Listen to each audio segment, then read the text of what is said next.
Estás escuchando Mil y un viajes por el mundo con Maribel Ruiz.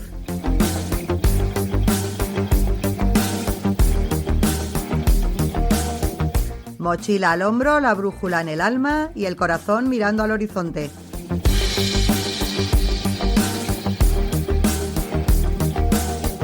Aquí hablamos de recuerdos imborrables, de caminos que transforman y de viajes que dejan huella. ¿Nos vamos?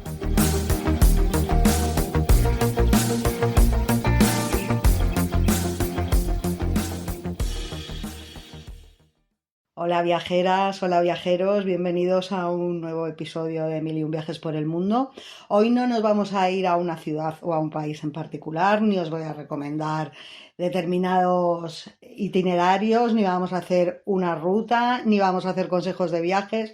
Hoy lo que voy a hacer es un programa bastante especial, un poquito atípico, que es acerca de viajeros que un buen día decidieron salir a recorrer mundo y jamás regresaron a su país de origen. Fueron viajeros que desaparecieron sin dejar rastro. Las incógnitas acerca de su desaparición todavía siguen vigentes, pese a que han pasado un montón de años. Sus familias aún siguen preguntándose dónde han podido acabar.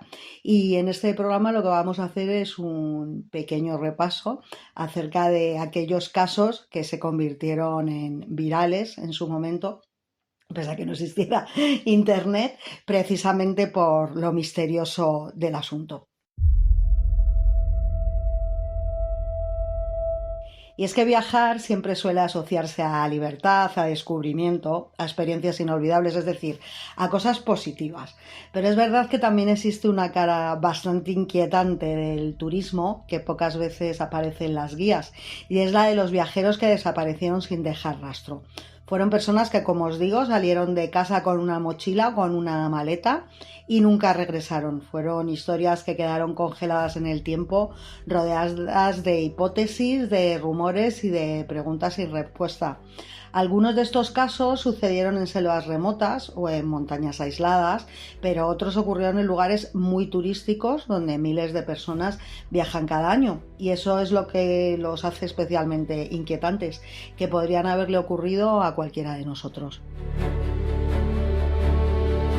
Pues vamos a empezar con el caso de Amelia Earhart, que fue una de las figuras más fascinantes y misteriosas de la historia de la aviación. Su nombre está asociado tanto al espíritu aventurero de los primeros pilotos como a uno de los grandes enigmas del siglo XX. Y es que su desaparición en medio del Océano Pacífico, mientras intentaba dar la vuelta al mundo, pues sigue siendo a día de hoy una de las mayores incógnitas y enigmas de la historia. Hoy sigue siendo un personaje casi legendario, una mezcla de heroína moderna, pionera feminista y viajera temeraria, que llevó la exploración aérea hasta límites que pocos se atrevían ni siquiera a imaginar. Amelia nació en el año 1897 en Kansas, en una época en la que volar todavía parecía un sueño de ciencia ficción. Desde pequeña mostró un carácter muy independiente, poco convencional, no le interesaban los juegos que se consideraban propios de niñas y prefería las actividades al aire libre, pues como trepar a los árboles o explorar los alrededores. El caso es que durante la Primera Guerra Mundial llegó a trabajar como enfermera voluntaria en un hospital militar en Canadá. Y fue ahí donde vio por primera vez a los pilotos heridos que regresaban del frente. Y fue aquella experiencia la que precisamente despertó su interés por la aviación, aunque es verdad que todavía tardaría algún tiempo en tomar su primera clase de vuelo. Su primer contacto real con un avión llegó en el año 1920, cuando asistió a una exhibición aérea en California.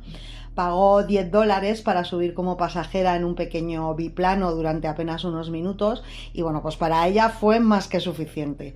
Al bajar del aparato supo que quería dedicar su vida a volar y a partir de ese momento trabajó en distintos empleos modestos para pagar las clases de aviación, algo que no era nada fácil en una época en la que casi no existían mujeres piloto y la formación pues era cara y además peligrosa.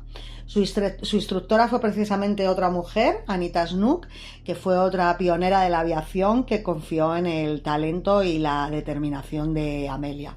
Bueno, pues Amelia Earhart compró su primer avión en 1921, que era un biplano amarillo al que bautizó como The Canary, el Canario, y con él comenzó a establecer pequeños récords y a ganar notoriedad en los círculos aeronáuticos. En 1922 alcanzó los 4.300 metros de altura, lo que supuso un récord femenino de altitud, y es que ella no era solamente una piloto muy entusiasta, sino que además demostraba una habilidad técnica muy notable, una resistencia física que le permitía soportar vuelos largos en condiciones muy duras y asociado a ello, claro, una resistencia psicológica, porque en aquellos años volar pues significaba enfrentarse al frío extremo, a motores poco fiables y a instrumentos primitivos que apenas ayudaban a orientarse. La fama le llegó en 1928, cuando fue invitada a participar como pasajera en el primer vuelo transatlántico realizado por una mujer. Este fue el trayecto entre Terranova y Gales, y la convirtió en una celebridad instantánea. Aunque ella misma reconocía que no había pilotado el avión, los periódicos la presentaron como una heroína moderna, y su imagen de mujer independiente, con el pelo corto, con ropa práctica, rompía además con los estereotipos femeninos de la época. Amelia supo aprovechar esa popularidad para impulsar su verdadera ambición, que era la de convertirse en una gran piloto y demostrar que las mujeres pues podían volar igual que los hombres, aparte de hacer otras muchísimas cosas. Bueno, pues 4 años después lo consiguió. En 1932 se convirtió en la primera mujer en cruzar el Atlántico en solitario, en un vuelo extremadamente peligroso que partió de Terranova con destino a París. Y es verdad que finalmente tuvo que aterrizar en Irlanda debido a problemas mecánicos y al mal tiempo, pero bueno, el récord ya estaba batido. El trayecto duró casi 15 horas, estuvo lleno de momentos críticos porque hubo mucha acumulación de hielo en las alas, hubo fugas de combustible, hubo fallos en los instrumentos de navegación, en fin, que fue una auténtica odisea, pero bueno, a pesar de ello, pues logró completar la travesía, entró definitivamente en la historia de la aviación y además fue la segunda persona en lograr esa hazaña tras Charles Lindbergh. A partir de entonces, pues lo que se dedicó fue a batir récords, básicamente, y a realizar vuelos cada vez más ambiciosos. Cruzó Estados Unidos en tiempos récord, voló entre Hawái y California, promovió, por supuesto, la participación femenina en la aviación, escribió libros y artículos en los que describía sus experiencias, transmitiendo una visión romántica y aventurera del vuelo que fascinaba al público en general. Así que Amelia no era solamente una piloto, sino que era también una narradora de viajes aéreos que contribuía a crear el imaginario de la aviación moderna. Y además, pues se convirtió en un símbolo de emancipación femenina. Ella defendía que las mujeres debían participar plenamente en la vida profesional y que la aviación era un campo en el que podían demostrar su capacidad. Así que de esta manera fundó la organización 99s, que era una asociación internacional de mujeres piloto que todavía existe hoy en día. Y bueno, pues su figura encajaba perfectamente en la imagen de la mujer moderna de los años 30, es decir, que era independiente, activa y muy dispuesta a romper barreras sociales. Sin embargo, el proyecto que acabaría marcando su destino pues fue su intento de dar la vuelta al mundo en avión, porque la idea era extraordinariamente ambiciosa para la tecnología de la época.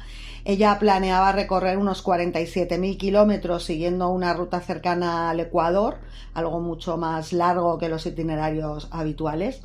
El avión elegido fue un Lockheed Electra especialmente modificado para llevar grandes depósitos de combustible, y como navegante la acompañaría Fred Noonan, que era un experto en navegación aérea con amplia experiencia en rutas oceánicas. El viaje comenzó en 1937, se desarrolló sin grandes problemas durante las primeras etapas. Ellos partieron de Estados Unidos hacia Sudamérica, luego cruzaron el Atlántico hasta África y después continuaron por India y por el sudeste asiático. Es verdad que el recorrido era agotador, que cada tramo implicaba riesgos enormes. Pues ¿por qué? Porque en aquella época los aeropuertos eran muy escasos, no había la cantidad de aeropuertos que hay ahora, las ayudas a la navegación eran prácticamente inexistentes y en definitiva cualquier avería podía resultar fatal. Aún así, lograron avanzar hasta Nueva Guinea, donde hicieron escala antes de afrontar el tramo más peligroso, que era el cruce del Pacífico Central. El objetivo siguiente era la pequeña isla Howland, un diminuto punto de tierra en medio del océano que apenas medía unos pocos kilómetros. Encontrarla requería una precisión extraordinaria. Y el 2 de julio de 1937, Amelia y Fred despegaron de Lae, en Nueva Guinea, rumbo a Howland. Nunca llegaron. Las últimas comunicaciones por radio indicaban que tenían dificultades para localizar la isla, la señal era débil, las condiciones de navegación parecían complicadas y en uno de los últimos mensajes Amelia afirmó que volaban con poco combustible y que no podían ver tierra. Después de eso, el silencio. Se organizó una enorme operación de búsqueda que involucró a barcos y aviones de la Marina estadounidense.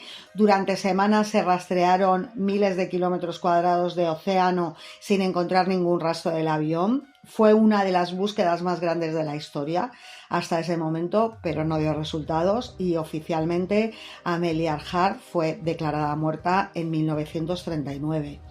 Su desaparición dio lugar a innumerables teorías. La explicación más aceptada es que el avión se quedó sin combustible y cayó al océano cerca de Howland, pero sin embargo, como nunca se encontraron restos concluyentes, pues esto lo que alimentó fue todo tipo de hipótesis.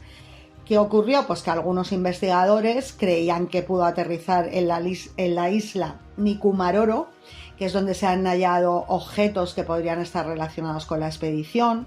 Otros han sugerido que fue capturada por los japoneses o que sobrevivió bajo otra identidad en Estados Unidos. Tampoco se entiende muy bien esta última teoría y sobre todo teniendo en cuenta que carece de pruebas sólidas, pero bueno, en definitiva lo que han contribuido ha sido a mantener viva la leyenda de Amelia. El caso es que lo que hace que la historia resulte tan fascinante es precisamente esa ausencia de respuestas definitivas, porque Amelia Earhart pues desapareció como desaparecen los grandes exploradores, en el límite de lo desconocido. Su último vuelo simboliza el momento en que la aviación todavía era una aventura muy peligrosa, cuando el mundo no estaba completamente cartografiado desde el aire y el Océano Pacífico seguía siendo una inmensidad llena de incertidumbre. Vamos a pegar ahora un salto de bastantes años porque nos vamos a ir hasta abril de 2014 en busca de dos jóvenes holandesas que habían llegado a Panamá con la ilusión de vivir una aventura que combinara viajes, voluntariado y naturaleza. Se llamaban Chris Kremers y Lisanne Froome, tenían poco más de 20 años y habían decidido tomarse un tiempo para recorrer Centroamérica antes de comenzar sus carreras profesionales. Así que, como tantos otros viajeros jóvenes, buscaban algo más que turismo, querían conocer otros países desde dentro, convivir con la gente local y experimentar esa sensación de libertad que solo se tiene cuando se viaja sin prisas ni planes demasiado rígidos. Su destino principal era el pequeño pueblo de Boquete, situado en las tierras altas de Panamá, una zona famosa por sus montañas cubiertas de selva, sus plantaciones de café y sus rutas de senderismo. Boquete es un lugar muy tranquilo y muy seguro, muy frecuentado por mochileros y por jubilados extranjeros, y nada hacía pensar que allí se desarrollaría uno de los casos de desaparición de viajeros más inquietantes de los últimos años. El caso es que las chicas se alojaron en una casa de huéspedes y pasaron los primeros días explorando el pueblo y sus alrededores. Tenían previsto participar como voluntarias enseñando inglés a niños, aunque el programa todavía no había comenzado. Entonces, ¿qué hicieron? Pues que aprovechaban para hacer excursiones y conocer la zona, parecían felices y relajadas, como muestran las fotografías que enviaban a sus familias y que subían a redes sociales. Y bueno, de hecho, podéis ver las fotos en el artículo que he escrito en el blog sobre este tema. El 1 de abril decidieron hacer una caminata por el Sendero del Pianista, que es una ruta muy conocida que comienza cerca de Boquete y que atraviesa la montaña hasta adentrarse en una zona de selva más densa. El camino es popular entre los excursionistas porque al principio es relativamente sencillo y ofrece muy buenas vistas del valle, y muchas personas lo recorren sin guía y regresan el mismo día sin ningún tipo de problema. El caso es que ellas dos, pues aquella mañana salieron equipadas de forma ligera, con una pequeña mochila, algo de comida, el móvil, una cámara de fotos y ropa cómoda para caminar. Como os digo, no parecía una excursión peligrosa ni especialmente larga, pero nadie imaginaba que sería la última vez que se las vería con vida. Las primeras horas de la caminata, curiosamente, quedaron registradas en la cámara. En las fotografías se ve a las dos jóvenes sonriendo en distintos puntos del sendero, posando sobre pequeños puentes de madera y entre la vegetación. Y bueno, las imágenes lo que transmiten son como mucha normalidad, incluso entusiasmo. El paisaje es exuberante, está lleno de verdes intensos, de árboles que van formando túneles naturales sobre el camino, pero después de esas fotos es cuando el rastro se vuelve más extraño. Esa misma tarde comenzaron a realizarse llamadas de emergencia desde sus teléfonos móviles. Primero al número de emergencias panameño y después al europeo. Ninguna de las llamadas logró completarse. ¿Por qué? Pues porque probablemente estaban en una zona sin cobertura. Durante los días siguientes los teléfonos se encendieron varias veces para intentar contactar con los servicios de rescate, pero siempre sin éxito, hasta que finalmente dejaron de utilizarse. Cuando las chicas no regresaron al alojamiento, el personal de la casa de huéspedes empezó a preocuparse. Al principio pensaron que quizá habían prolongado la excursión o que habían decidido quedarse en algún lugar cercano, pero sin embargo pues pronto resultó evidente que algo estaba yendo mal. Entonces se organizó una búsqueda con voluntarios locales y más tarde participaron unidades de rescate, policías, helicópteros, se rastrearon senderos, ríos, zonas de montaña, todo esto durante semanas, y no apareció absolutamente nada. ¿Cuál es el problema? Pues que la selva de esta región es extremadamente densa. Los senderos es verdad que pueden desaparecer entre la vegetación en cuestión de metros, y el terreno es muy irregular, está lleno de barrancos, de ríos rápidos, de pendientes resbaladizas. El caso es que perderse allí no resulta difícil, especialmente si uno continúa más allá de las zonas habituales de excursionismo. Durante meses no se encontró ningún indicio claro de lo ocurrido. Entonces, casi 10 semanas después de la desaparición, una mujer de una aldea indígena entregó a la policía una mochila que había encontrado junto a un río, y dentro estaban los objetos personales de las chicas. Estaba la cámara, los teléfonos móviles, había dinero en efectivo, había documentos, y el caso es que todo parecía sorprendentemente intacto, como si la mochila hubiera sido depositada allí con cuidado. Por lo tanto, esto ya empezó a resultar bastante inquietante. En sus teléfonos quedaron registradas decenas de intentos de llamadas a los servicios de emergencia durante varios días. También aparecían registros que indicaban que alguien había intentado desbloquear uno de los móviles introduciendo códigos incorrectos repetidamente, como si la persona que lo manejaba no supiera la contraseña. Pero lo más desconcertante de todo eran las fotografías de la cámara. ¿Por qué? Pues porque las últimas imágenes tomadas durante el día mostraban el sendero y el entorno natural sin nada que pareciera anormal.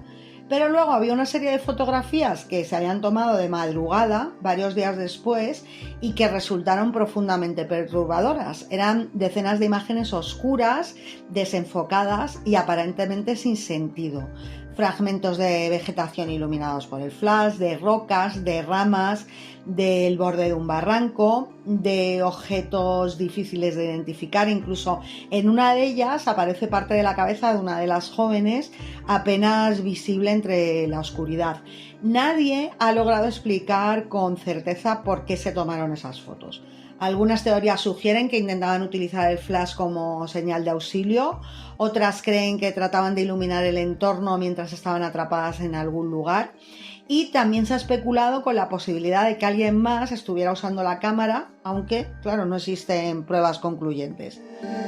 La historia es que semanas después aparecieron restos humanos dispersos en distintas zonas cercanas al río. Los análisis confirmaron que pertenecían a Chris y a Lisanne. La forma en que se encontraron separados y parcialmente deteriorados no permitió reconstruir con claridad lo ocurrido, y la versión oficial sostiene que se perdieron en la selva, sufrieron algún accidente y murieron debido a las duras condiciones del entorno. Sin embargo, muchas personas consideran que quedan demasiadas preguntas sin respuesta, porque la mochila, como os digo, se encontró en muy buen estado, las fotografías nocturnas, los intentos fallidos de desbloquear el teléfono, la falta de un recorrido claro que explique cómo llegaron hasta el lugar donde aparecieron esos restos humanos. En fin, que a día de hoy sigue siendo un auténtico misterio la desaparición de estas dos jóvenes holandesas. Y ahora viajamos hasta uno de los lugares más inhóspitos del mundo, hasta el desierto australiano. Sabéis que Australia alberga alguna de las regiones más deshabitadas de nuestro planeta, y entre ellas está el que se conoce como Outback australiano, que es el inmenso interior del país. Es un territorio de carreteras interminables, de estaciones de servicio que están separadas entre ellas por cientos de kilómetros y de paisajes que parecen no cambiar nunca. A simple vista, pues puede parecer un lugar vacío y silencioso, pero precisamente esa inmensidad es lo que lo convierte en uno de los escenarios más inquietantes para la desaparición de viajeros. En el Outback, perderse no significa simplemente equivocarse de camino, significa quedar atrapado en un territorio donde pueden pasar días o semanas antes de que alguien vuelva a pasar por el mismo lugar. Hay muchísimos viajeros que recorren estas regiones en coche alquilado o en furgoneta, atraídos por la idea de atravesar el corazón salvaje de Australia. La mayoría regresa sin problemas, pero algunos desaparecieron sin dejar rastro y sus historias siguen siendo un misterio. Lo inquietante del desierto australiano es que, como os digo, no es necesario internarse demasiado para quedar aislado. O sea, a veces es que basta únicamente desviarse unos kilómetros de la carretera principal. Así que nos vamos hasta julio de 2001, que fue cuando el joven británico Peter Falconio estaba viajando por Australia junto a su novia Joan Lees en una furgoneta Volkswagen naranja que habían comprado durante su aventura por el país. Esto es algo que hacen mucho los viajeros cuando van a Australia. Allí los coches y las furgonetas de segunda mano están muy baratos, y entonces pues gente que vaya a pasar a lo mejor unos cuantos meses en Australia se compra una furgoneta, recorre el país, y cuando va a volver a su país de origen o se va a ir a algún otro sitio, pues la vuelve a revender. El caso es que, como tantos mochileros europeos, pues Peter y su novia habían llegado a Australia atraídos por la idea de recorrer enormes distancias, de atravesar desiertos interminables y experimentar la libertad de las carreteras solitarias.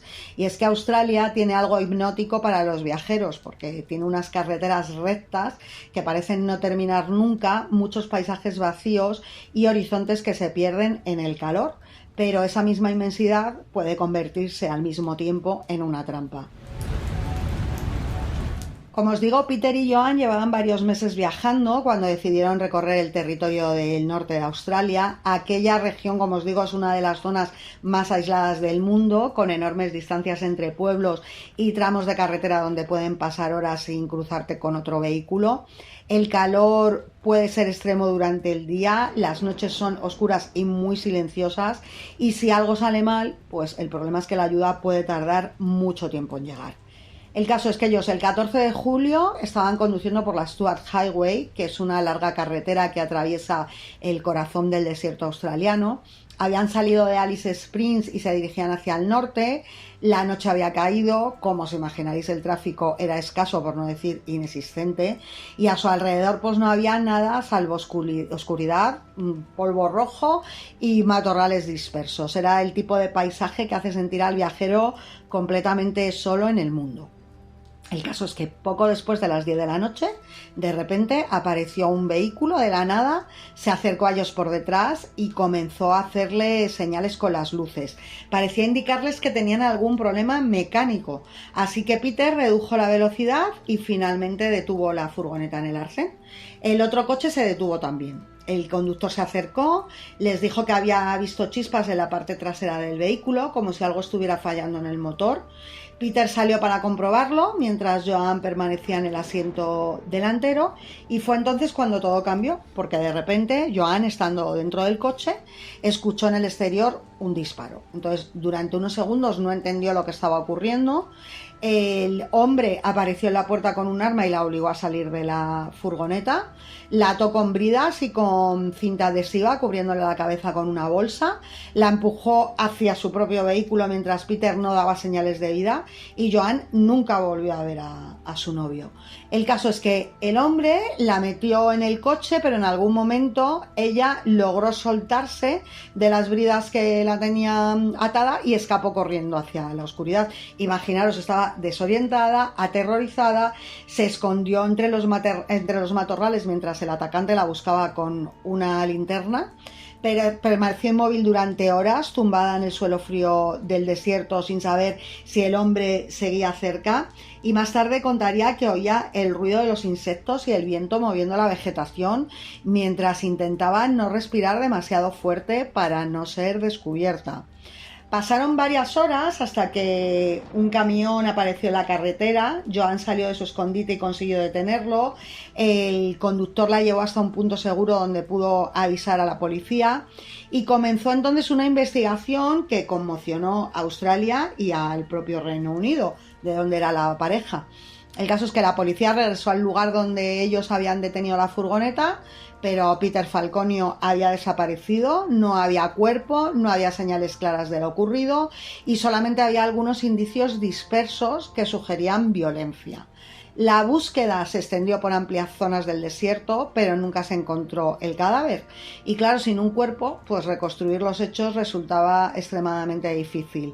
Aún así, los investigadores lograron identificar a un sospechoso, que era Bradley George Murdoch, un delincuente con antecedentes que había estado en la zona aquella noche.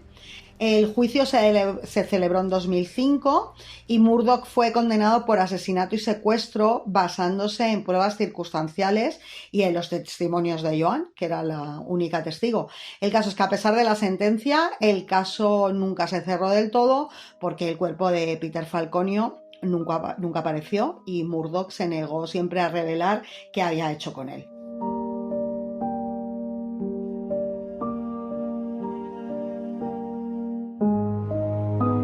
En agosto de 2004, una mujer estadounidense llamada Marian Carver emprendió un viaje que debía de ser una experiencia inolvidable. Tenía 40 años y llevaba una vida aparentemente estable, con un trabajo en el sector tecnológico y un entorno familiar bastante normal. Le gustaba viajar sola y no era la primera vez que lo hacía, así que, como muchos viajeros independientes, disfrutaba de la sensación de libertad que ofrece recorrer el mundo sin depender de nadie más. Su plan era realizar un crucero por Alaska, un destino que combinaba paisajes espectaculares con la comodidad de un viaje organizado. Ella se embarcó en Seattle, en un crucero que recorrería los fiordos y las costas del norte del Pacífico. Para muchos pasajeros, estos viajes representan una forma relajada y segura de conocer lugares remotos. Entonces hay grandes barcos llenos de turistas, actividades organizadas, un entorno aparentemente controlado donde todo está planificado al detalle, y nadie imaginaba que uno de los pasajeros de estos cruceros desaparecería sin dejar rastro. Durante los primeros días del crucero nadie notó nada extraño. Marian viajaba sola, algo habitual en este tipo de viajes donde muchos pasajeros apenas se conocen entre sí. No estaba obligada a compartir mesa ni actividades con nadie y podía pasar fácilmente desapercibida entre cientos e incluso miles de viajeros. Pero la historia fue que en algún momento del viaje Marian desapareció. No hubo alarmas inmediatas ni anuncios por megafonía, nadie informó de su ausencia, el barco continuó su ruta con normalidad mientras el resto de pasajeros disfrutaba de excursiones, cenas y espectáculos, y durante varios días su camarote permaneció cerrado sin que nadie investigara qué había ocurrido. Y lo más misterioso, pues se descubrió después, porque cuando el crucero terminó, el personal de limpieza entró en su camarote para prepararlo para los siguientes pasajeros y allí encontraron sus pertenencias intactas, pues tanto la ropa como los objetos personales, los documentos, y nada indicaba que hubiera abandonado el barco voluntariamente. Tampoco había señales de lucha ni indicios evidentes de accidente, y aún así nadie informó inmediatamente de la situación. Durante semanas la desaparición de Merian Carver pasó completamente desapercibida. Fue su padre quien empezó a preocuparse cuando dejó de tener noticias de ella, porque Merian solía mantener contacto regular con su familia y no era propio de ella desaparecer sin avisar. Así que tras varios intentos infructuosos de localizarla, decidió investigar por su cuenta y lo que descubrió fue que Merian había embarcado en el crucero, pero la compañía no podía explicar qué había ocurrido después. No existía un registro claro de su salida del barco, ni constaba ningún incidente oficial durante el viaje. Era como si simplemente hubiera desaparecido en mitad del trayecto sin que nadie se hubiera dado cuenta. Así que durante meses su padre insistió en obtener respuestas, enfrentándose a evasivas y a falta de información. Poco a poco salió a la luz que el camarote de Merian había sido limpiado y preparado para nuevos pasajeros sin que se hubiera realizado una investigación adecuada. Posibles pruebas de esta manera pues desaparecían sin que nadie las documentara correctamente, y la ausencia de un protocolo claro para pasajeros desaparecidos convirtió el caso en un ejemplo alarmante de cómo una persona podía desaparecer en un crucero sin que se activaran mecanismos de emergencia eficaces.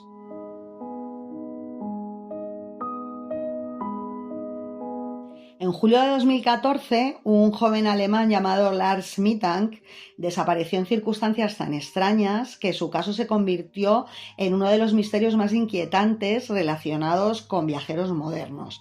Tenía 28 años y había viajado a Bulgaria con un grupo de amigos para pasar unos días de vacaciones en la costa del Mar Negro. Era un viaje muy sencillo y muy típico: sol, playa, bares y un ambiente relajado antes de regresar a Alemania. Nadie imaginaba que terminaría en una desaparición sin una explicación clara. El grupo de amigos se alojó en Golden Sands, que es un popular destino turístico cercano a Varna.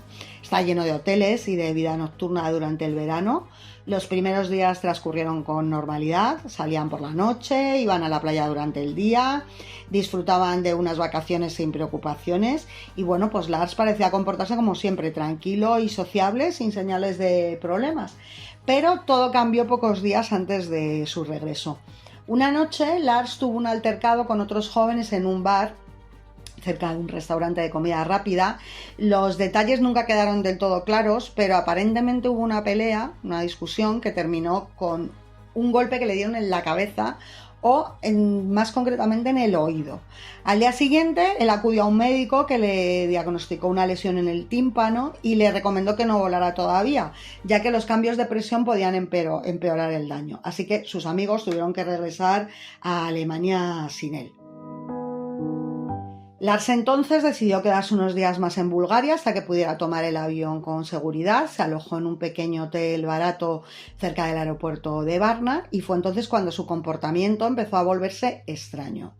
Durante los días siguientes habló varias veces con su madre por teléfono. Al principio parecía tranquilo, pero poco a poco sus conversaciones empezaron a mostrar signos de ansiedad.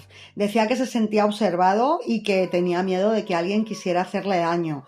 En una de las llamadas afirmó que unas personas lo estaban siguiendo y que tenía problemas con unos hombres que querían robarle o atacarlo. El propio personal del hotel también notó que estaba nervioso. Una noche bajó apresuradamente de su habitación diciendo que alguien había intentado entrar. Aseguraba que 4 hombres lo estaban vigilando, pero sin embargo nadie más vio nada extraño. Finalmente decidió regresar a Alemania en cuanto el médico lo autorizara. El 8 de julio se dirigió al aeropuerto de Varna con su equipaje y su documentación y parecía que la historia terminaría ahí, con un susto durante el viaje y nada más. Pero lo que ocurrió en el aeropuerto convirtió su caso en un enigma a nivel mundial. Las cámaras de seguridad registraron sus últimos movimientos con total claridad. Lars entró en la terminal con normalidad, vestido con una camiseta amarilla y con pantalones cortos, llevando su mochila al hombro. Se dirigió a la consulta médica del aeropuerto para obtener un certificado que confirmara que podía volar. Y dentro del consultorio ocurrió algo que nadie ha logrado explicar. Fue que en algún momento Lars pareció asustarse, se levantó de repente, salió corriendo de la habitación y abandonó el edificio a toda velocidad. Las cámaras lo grabaron atravesando la terminal y saliendo por la puerta principal sin recoger su equipaje ni su cartera. Después cruzó el aparcamiento corriendo y saltó una valla metálica que separaba el aeropuerto de una zona de campo abierto. Y en las imágenes se le ve desaparecer entre la hierba sin mirar atrás. Y nunca volvió a aparecer. Lo más desconcertante es que dejó atrás prácticamente todo: la maleta, el teléfono móvil, el dinero, los documentos de identidad. No llevaba nada que facilitara sobrevivir durante mucho tiempo, ni tampoco tenía motivos conocidos para desaparecer voluntariamente. La policía le buscó por los alrededores del aeropuerto, en zonas cercanas, no se encontró ningún rastro, tampoco hubo movimientos en sus cuentas bancarias ni señales de que hubiera salido del país por otros medios. ¿Por qué se hizo viral este caso? Pues porque el vídeo de seguridad se difundió en internet y millones de personas vieron la escena de aquel joven corriendo desesperadamente a través del aeropuerto antes de desaparecer en el paisaje búlgaro. Por lo tanto, no era una desaparición sin testigos, sino un momento capturado en detalle justo antes de que el rastro se perdiera completamente. Teorías, pues son muy numerosas. Algunos creen que sufrió un episodio psicológico provocado por un golpe en la cabeza o por el propio estrés del viaje. Otros piensan que realmente se sentía perseguido y que algo o alguien lo asustó en el aeropuerto. También se ha especulado con la posibilidad de que se desorientara y muriera en algún lugar cercano sin que se encontraran sus restos. El caso es que no se volvió a saber absolutamente nada de este joven alemán. Ambrose Bierce fue uno de los escritores más enigmáticos de la literatura estadounidense y también uno de los viajeros desaparecidos más misteriosos de la historia. Su desaparición ocurrió en México, en plena Revolución Mexicana, y ha alimentado especulaciones durante más de un siglo y convirtió su último viaje en una especie de leyenda. A diferencia de otros viajeros que se perdieron en la naturaleza o murieron en expediciones remotas, Bierce desapareció en medio de una guerra, rodeado de violencia y caos, y su destino nunca pudo aclararse. Él había nacido en 1842 en Ohio y tuvo una vida marcada por experiencias muy intensas. Participó como soldado en la Guerra de Secesión estadounidense, donde vivió combates brutales que lo dejaron profundamente marcado. Aquellos años influyeron en su obra literaria, caracterizada por un tono oscuro, irónico y a menudo muy pesimista. Y Bierce no era un viajero típico ni un aventurero joven. Cuando decidió emprender su último viaje tenía más de 70 años, una edad en la que la mayoría de la gente pues lo que está buscando es tranquilidad, pero él en cambio pues parecía sentir una extraña atracción por los lugares peligrosos. Así que en 1913 decidió recorrer México para observar de cerca la revolución que estaba sacudiendo el país. Viajó primero por el sur de Estados Unidos y cruzó la frontera con la intención de seguir los movimientos de las tropas revolucionarias. Algunos creen que buscaba material para escribir, pero otros piensan que simplemente quería presenciar la guerra antes de morir. El caso es que en sus cartas dejaba entrever una mezcla de curiosidad y fatalismo, y en una de ellas escribió que morir en combate sería un final apropiado para su vida. Durante semanas viajó por distintas ciudades mexicanas, desplazándose en trenes y convoys militares. En algún momento se unió a las fuerzas de Pancho Villa como observador extranjero. La Revolución Mexicana era un conflicto caótico con enfrentamientos constantes, ejecuciones sumarias, desplazamientos de tropas por regiones aisladas. Era un entorno extremadamente peligroso para cualquiera y más aún para un extranjero anciano que viajaba prácticamente solo.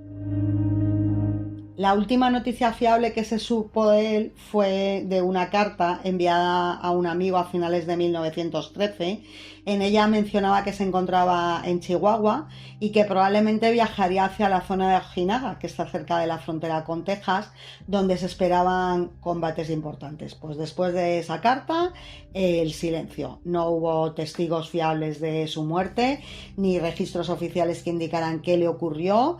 Algunas versiones sugieren que murió durante una batalla entre tropas revolucionarias y fuerzas federales. Otras afirman que fue ejecutado por soldados o por bandoleros. También se ha dicho que pudo ser asesinado durante un asalto o simplemente desaparecer en medio del caos de la guerra. El caso es que, bueno, durante años pues circularon historias contradictorias. Algunos aseguraban que había sido fusilado en un pequeño pueblo del norte de México. Se dijo también que había podido morir herido en algún lugar remoto. Incluso surgieron rumores de que había sobrevivido y se había retirado a vivir en secreto en algún rincón del país. Bueno, eso lo dicen sobre todo de la gente famosa tipo Elvis Presley, ¿no? El caso es que de él no se volvió a saber nunca nada.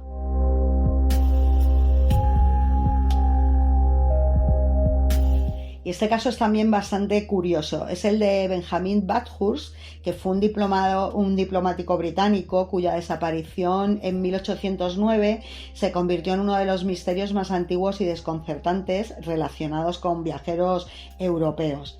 A diferencia de muchos casos modernos que ocurren en selvas o en desiertos remotos, como los que os he estado narrando antes, pues su desaparición tuvo lugar en pleno corazón de Europa, en una pequeña posada aparentemente tranquila, donde desapareció en cuestión de minutos sin que nadie pudiera explicar qué ocurrió. Durante más de 2 siglos, su historia ha alimentado teorías que van desde el asesinato y el espionaje hasta hipótesis mucho más extrañas. ¿Quién era Bathurst? Pues era un funcionario del servicio diplomático británico que estaba destinado en Viena durante las guerras napoleónicas. Europa en ese momento estaba en plena tensión política y militar y viajar entre países era arriesgado. Los diplomáticos podían además convertirse fácilmente en objetivos de espionaje o de sospechas, especialmente si transportaban información sensible, y además es que Bathurst había sido enviado en misión oficial y a finales de 1809 pues él decidió regresar a Inglaterra, atravesando territorios que eran muy inestables y que estaban dominados por tropas francesas o aliados de Napoleón. El viaje debía hacerse por tierra, en carruaje, recorriendo largas distancias por caminos muy irregulares y atravesando pequeñas ciudades donde la presencia de extranjeros despertaba curiosidad o sospechas. Y bueno, pues Bathurst viajaba acompañado de su criado, un hombre llamado Crouse, que permaneció con él durante la mayor parte del trayecto. El 25 de noviembre llegaron a la pequeña localidad de Perleberg, en lo que es hoy Alemania, un lugar muy tranquilo, lejos de los grandes centros políticos, y allí decidieron detenerse pues para pasar la noche en una posada. El ambiente parecía completamente normal, cenaron y hablaron con los empleados del establecimiento pues sin que nada llamara a nadie la atención. A la mañana siguiente se prepararon para continuar el viaje. El carruaje fue colocado frente a la posada y los caballos estaban listos para partir. Bathurst salió al exterior mientras su criado permanecía dentro terminando algunos preparativos, y fue entonces cuando ocurrió algo inexplicable. Bathurst rodeó el carruaje aparentemente para inspeccionarlo o comprobar el equipaje y nunca volvió. Cuando el criado salió unos minutos después, el diplomático había desaparecido, no estaba ni en el patio, ni en la calle, ni en los alrededores inmediatos. Parecía haberse desvanecido en el aire. Al principio se pensó que quizás se había alejado brevemente, pero pronto quedó claro que algo extraño había sucedido. Se organizó una búsqueda en la localidad y sus alrededores, interrogaron a vecinos, a viajeros, nadie afirmó haber visto nada sospechoso, y el misterio se volvió más profundo cuando comenzaron a aparecer algunas pertenencias de Bathurst en lugares cercanos. Se encontró una capa, se encontraron otras piezas de ropa en zonas apartadas, pero sin embargo no había señales claras de violencia ni pistas que indicaran qué había pasado realmente. Como en todos estos casos, pues durante meses circularon rumores de todo tipo. Se creía que había sido asesinado por ladrones, que sabían que era un viajero extranjero con dinero. Otros sospechaban que agentes franceses podían haberlo secuestrado debido a su posición diplomática. Se habló de conspiraciones políticas o de espionaje, pero bueno, el resultado final es que ninguna investigación logró establecer una versión definitiva. No había testigos fiables ni pruebas concluyentes, y lo único que se sabe es que años después apareció un cráneo cerca de Perleberg que algunos creyeron que pertenecía a Bathurst, pero tampoco se pudo confirmar con certeza. El caso es que la falta de pruebas pues dejó el caso abierto a especulaciones que han continuado durante generaciones. Y voy a cerrar el programa con Jim Thompson, que fue uno de los viajeros desaparecidos más famosos del sudeste asiático y protagonista de uno de los misterios más desconcertantes del siglo XX. Su desaparición es más reciente, fue en la selva de Malasia en 1967, generó titulares en todo el mundo y dio lugar a teorías que van desde un simple accidente hasta espionaje internacional. Lo inquietante de este asunto es que Thompson no era un viajero inexperto ni un aventurero imprudente, sino un hombre acostumbrado a vivir en Asia y a moverse por entornos tropicales, y aún así pues desapareció en cuestión de horas sin dejar rastro. Él era estadounidense, había nacido en Estados Unidos en 1906, tenía 61 años cuando desapareció. Previamente había tenido una vida muy intensa, incluso antes de establecerse en Asia. Durante la Segunda Guerra Mundial trabajó para la Oficina de Servicios Estratégicos, la organización que más tarde daría origen a la CIA.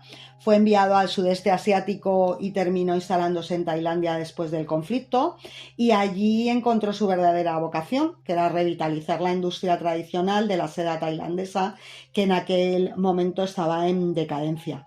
Así que gracias a su talento empresarial y a su buen gusto, pues Thompson logró convertir la seda del país en un producto reconocido internacionalmente. Sus tejidos comenzaron a utilizarse en decoración y moda, y él mismo se convirtió en una figura muy conocida entre diplomáticos, empresarios y artistas que vivían en Bangkok. Construyó una casa tradicional tailandesa, que hoy es un museo. Yo la he visitado varias veces en mis viajes a Bangkok y os aconsejo que si podéis ir a verla, además está muy céntrica, pues no perdáis la oportunidad, porque es un sitio muy curioso y muy representativo de cómo es una vivienda tradicional tailandesa. Y bueno, el caso es que Jim Thompson se integró plenamente en la vida cultural del país. Era un hombre muy sofisticado, muy culto, estaba, como os digo, muy acostumbrado a viajar, y en el año 1967 decidió tomarse unas vacaciones en las Cameron Highlands, que es una región montañosa de Malasia que está cubierta de selva y plantaciones de té. El clima allí es más fresco que en las zonas costeras, y pues desde la época colonial británica ha sido un lugar de descanso popular para europeos residentes en Asia. Thompson se alojó con unos amigos en una casa situada en una zona tranquila, rodeada de vegetación. El 26 de marzo, el domingo de Pascua, salió a dar un paseo por los alrededores después de comer. No llevaba equipaje ni provisiones, se trataba de una caminata corta y sin dificultad aparente, algo que ya había hecho otros días. Algunos testigos lo vieron alejarse por un sendero cercano a la casa. Todo parecía completamente normal, pero nunca regresó. Cuando empezó a oscurecer y Thompson no había vuelto, sus amigos comenzaron a preocuparse. Al principio pensaron que quizás se había entretenido más de la cuenta, o que había tomado otro camino por equivocación. Sin embargo, pues pronto quedó claro que algo iba mal. Se organizó una búsqueda inmediata por los alrededores. Lo que siguió fue una de las operaciones de rescate más grandes que se habían visto en Malasia hasta ese momento. Participaron centenares de personas, soldados, policías, voluntarios, rastreadores expertos, helicópteros. Se llegó a zonas de difícil acceso. Nada, no apareció absolutamente nada. Así que después de este último caso, lo que hemos llegado a la conclusión de que el viaje también es incertidumbre, y no todas las desapariciones esconden conspiraciones. Algunas pueden ser accidentes, otras decisiones inexplicables, otras simplemente mala suerte al estar en el lugar y el momento equivocado, pero lo que las une a todas es esa sensación inquietante de vacío. Personas que estaban ahí y de repente ya no están. Bueno, viajeras y viajeros, pues espero que os haya resultado interesante y cuanto menos curioso el programa de hoy. Espero veros dentro de una semanita con historias igual de atractivas y os deseo a todos una feliz semana. Un besito a todas y a todos.